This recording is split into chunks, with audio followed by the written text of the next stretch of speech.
sai khotli branch get repeaten phana thei tui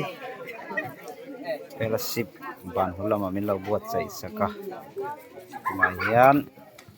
thei tui kanin ho mek ani mek se la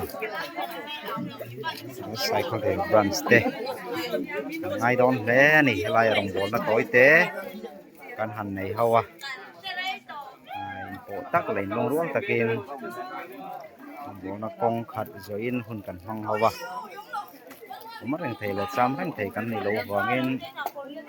kanin chen lo tu ta zanina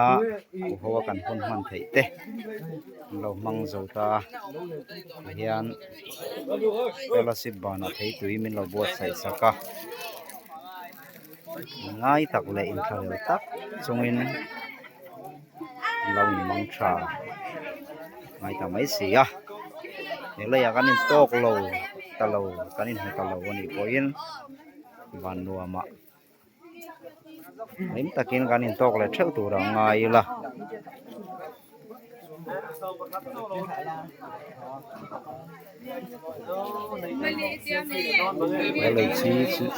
hele chu in chen na ramani ya hian lung du len gol te nen kanin chen le thina tu nain chen to lo na mun pa ang chunga lim takin sai khotli brancha kan rong bol pui zong zong te nen hian kan lai tok le theu tu ra be sei la chumi tu chom pathianin min veng min om pui se kan rong bol no zon thewa thanen nga ya kana thei to chuat thei turin he kan rong bol na hian ra tha so sela tin atop